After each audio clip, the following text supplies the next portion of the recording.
Growing up in the hood, I mean, you love hip hop, I mean, you love R&B music. But I was a little different because I would have to leave my friends at school and go to piano lessons. My grandmother would come pick me up from school. And I remember I used to try to hide it, actually. I didn't want my boys to know I was going to piano lessons.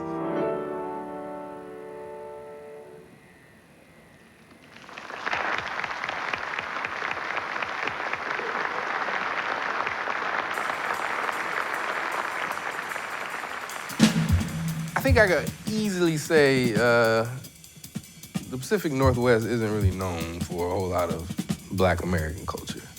Yeah, we had Jimi Hendrix. But how long ago was that, you know? But even in that experience, a lot of white kids in the audience.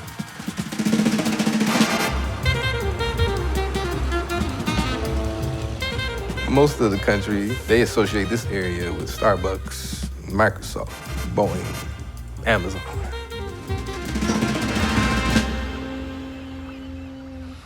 I've always been frustrated at the cultural productions for Black people in the Pacific Northwest compared to what you see in Atlanta, DC, Chicago, New York, in the large urban centers, where there's just a larger Black population. And in addition to Black churches, you have HBCUs, all those generators of Black talent. So I always wanted to bring that grandiose type of production featuring African American talent to this part of the nation, because no one's doing that. So I decided to approach the mayor of Seattle and say, what are we gonna do in Washington State? We brag so much about equity, racial equity and all that, to celebrate the first time the nation celebrates Juneteenth, Freedom Day as some call it. No one had an answer. But we got to do something.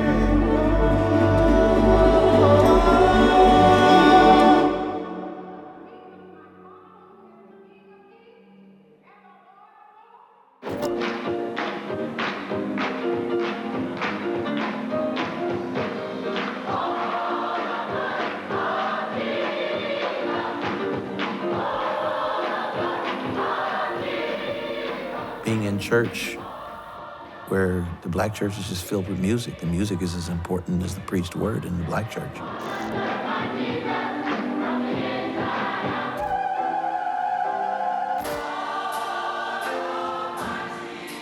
Music is just so primary, so core. Black folk in general, it is just so much a part of African culture.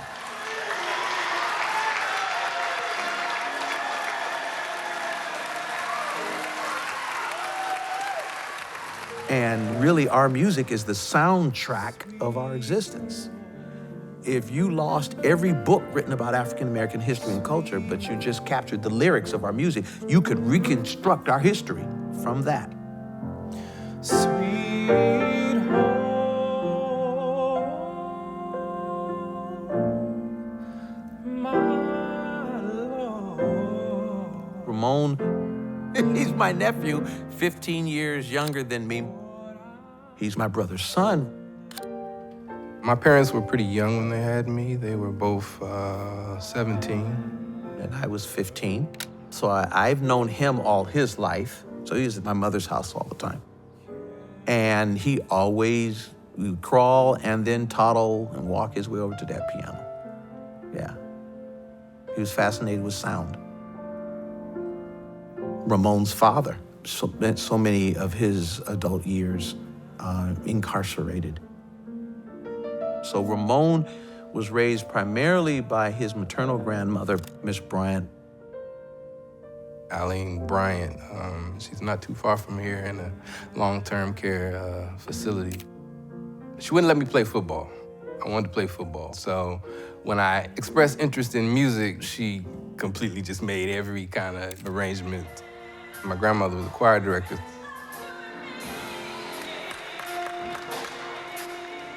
One of the greatest singers in this region. So I grew up in choir rehearsals, really, with a room full of older people.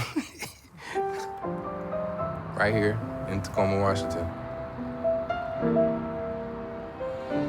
At the time that I grew up in Tacoma in the early 60s, Black folks were confined to the Hilltop District. All our churches were along I Street, J Street, usually a block or two apart. They said if you wanted to get rid of Black folks in Tacoma, just drop a bomb on I Street Sunday morning at 11 o'clock, because 80% of them were there in one of those churches. Everybody knew everybody. During that time, to survive in Hilltop, you gotta have any combination of the 3 Fs. You gotta be able to fight, you gotta be fast, or you gotta be funny. And that was life. We fought, busted each other's noses, and today we're friends for life. And it was a time where everybody had each other's back. We walked to schools until busing started in the mid-'70s, and they bused most of us out of Hilltop into the University District and Narrows District. And we went from having classrooms that were racially diverse to being 2 or 3 of us in a classroom. People thought it was a great social experiment, that Black folks were always better off if they could just be closer to white folks, and that wasn't necessarily the case.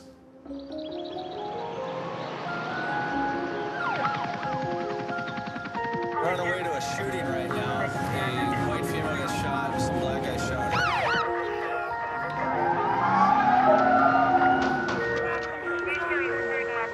I grew up in the Hilltop community. I'm an 80s baby. That time, a lot of gang violence. I actually lived on a block that had 2 crack houses and a Crips OG house. But at the same time, my grandparents lived on that block on the corner, and they kept immaculate yards while we heard shooting and everything else at night, on the same block. Even though there was chaos, my grandparents provided a very safe environment for me, and they kept me shielded. I saw my grandparents work manual labor jobs during the week. On the weekend, I saw them dress up, go to church, and lead music ministries. They had this huge record players that looked like a piece of furniture. And when family would come to town, there was always a time they gathered around the piano and sang the music. That became my oasis in the midst of all the anxieties and fears that we had.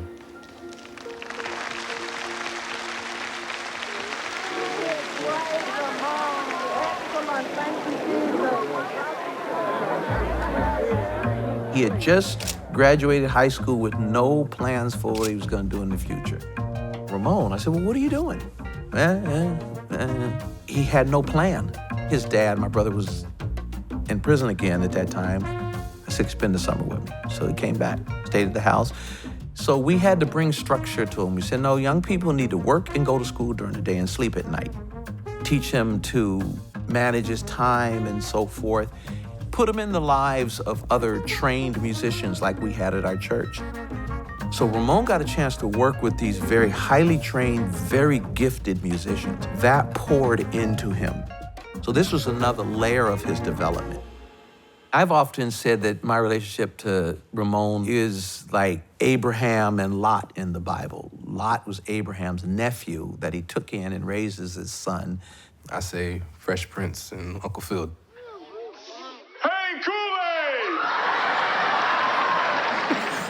I could go with that analogy, but you get to be fresh, I get to be fat. I don't like that. As they say, the rest is history. With the stroke of his pen today, President Biden signed into law a federal holiday for an event that many Americans had never even heard of until a few years ago. Making Juneteenth a new federal holiday, marking the day the last African-American slaves were freed in Texas following the Civil War. Americans gathering on the nation's newest federal holiday. Juneteenth. We've been celebrating among ourselves the last 165 years, so what is the city of Seattle going to do with having its second black mayor? City of Tacoma with a black mayor, all of that. No one had an answer. So I said, how about a fine arts program with a 50-piece orchestra, a rhythm section, a choral group about the African music tradition that jumped the Atlantic via the slave ships settled into the lives of an enslaved people and evolved into all these different music forms, all of which function as a tool of political resistance and a source of hope. But I needed somebody who could write a run of show, who could translate this vision. There's only a couple of people in this entire country who can pull that all together. So after I finished Morehouse College, I was living in New York at the time, working as a music director, and I received a call from my uncle, and they were trying to plan something to commemorate the first Juneteenth. So I was like, yeah, I think I could put together a little something. There's some people who can only do a choir, or only do an orchestra, or only write music. Ramon can do them all. And as he's gotten older, he's no longer the nephew kind of following my lead, but he's a professional in his own right. He's introduced me to people that I didn't know. So I said, this is a providence of God. For me to have the vision, that vision wasn't going anywhere till I could find a person to fit the plan. He just happened to have my last name. And so that's how Songs of Black Folk was born.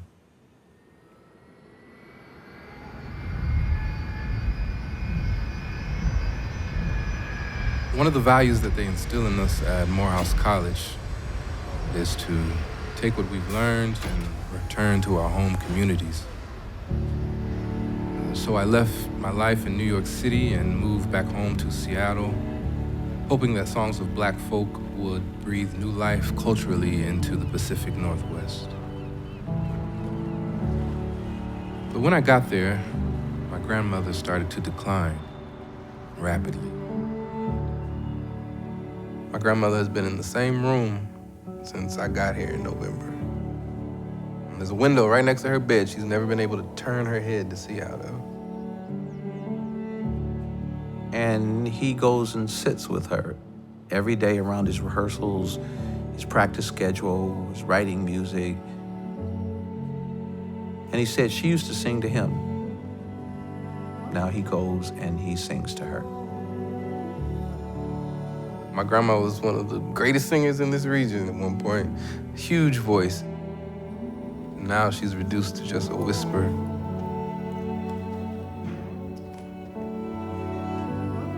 Even in that whisper, there's still a lot of music in there. She was having a little anxiety attack, I think, and her heart rate got really elevated. And I just started singing, I need thee, oh, I need thee. Oh, bless me now, my Savior. I watched her heart rate go down. I wipe the tears from my eyes, and I go home, and I sit down and I start writing. Because Juneteenth is still coming. Juneteenth concert, Songs of Black Folk. Songs of Black Folk. Make sure folks know how to show up for this amazing event. Songsofblackfolk.org. You can purchase your tickets. We had basically 5 weeks before Juneteenth. I didn't have a choir, I didn't have an orchestra, singer, I didn't have a program, music, or anything. Just had a concept in my mind. I told my uncle, give me 2 days and I'll have something for you on paper. And we were trying to assemble some of the finest people we could from the areas. First thing you gotta do is lock down your venue. Then make sure we get all the performers in. Then it's marketing and mobilizing and getting people to turn out. I want a full house. I want the people there because it will be the single greatest concentration of elite African-American musical talent on one stage anywhere in the Pacific Northwest. The Songs of Black Folks is a depiction of the best of Black folks. Yes, you affirm my whole life, my grandmother, my grandfather. Yes, there's a picture there of who we are at our best, not some stereotype or caricature. Yes, Songs of Black Folk will literally generate generations of musicians and artists because they see it.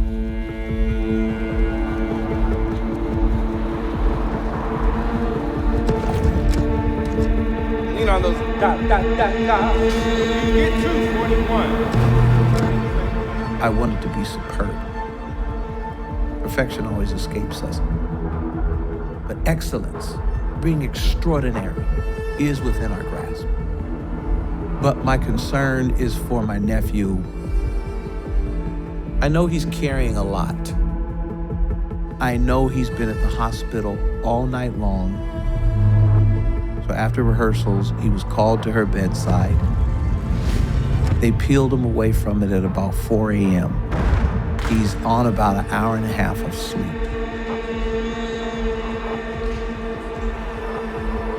I did what I had to do in spite of my body. You know, you gotta push through. Even as adults, I mean, we still get stage fright.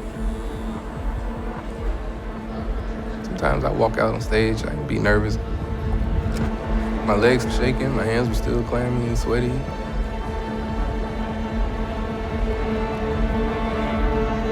But my grandmother, she told me something that I never forgot. She said to me, stay in the music. It's safe there.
My grandmother gave me that intangible, unteachable burning in your inner being, the part that you can't get from any institution or out of a book.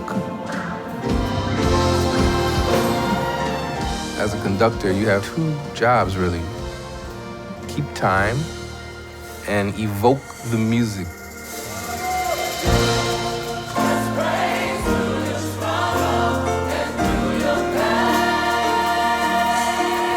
I want to inspire people to be free.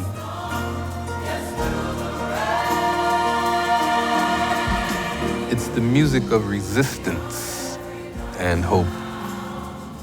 Torture that our ancestors endured here, we got a gift out of it. We got an art form out of it.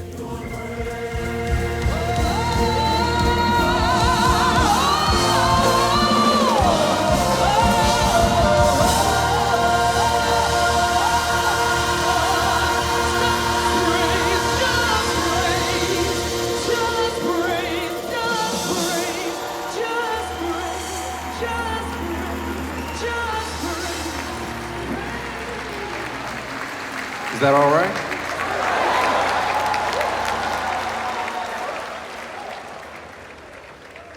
So, right up the hill from here, literally behind this theater, is Kindred First Hill Hospital. And that's where my grandmother is. We got a call last night from the doctor saying that she probably wouldn't make it through the night. But she's still here. She's still here. And I think it's divine providence that we just happen to be as close as I physically could possibly get this many musicians to her. And my grandmother, if you don't know the name Aline Bryant, but my grandmother used to be one of the greatest singers in this region. She sang at every church in Washington, in Western Washington, I believe. And she's the reason I'm standing here today, because she didn't want me to play football, but she let me get any musical instrument I wanted. I pray that God sends a few of these overtones to her bedroom as she stands on the banks of Jordan.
God of our weary years and God of our silent tears, I am so very grateful for a nephew who you are using so mightily.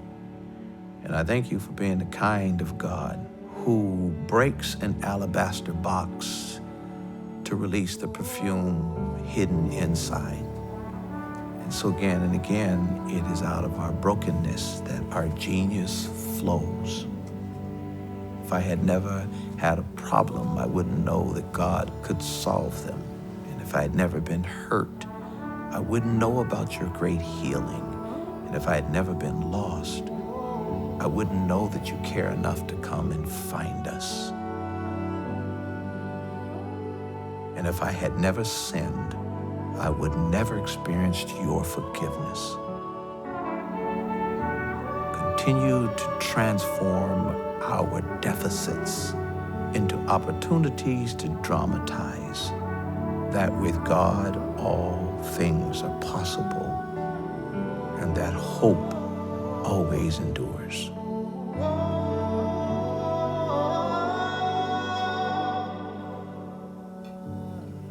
I'm blessed to be able to offer something to contribute.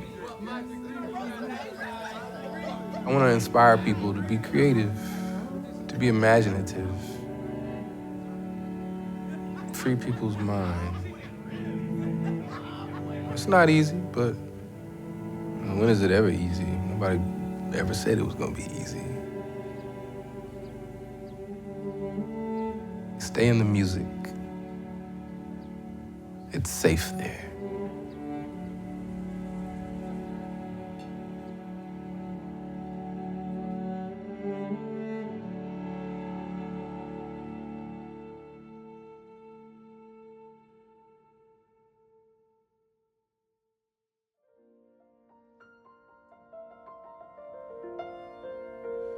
Sweet home, sweet home.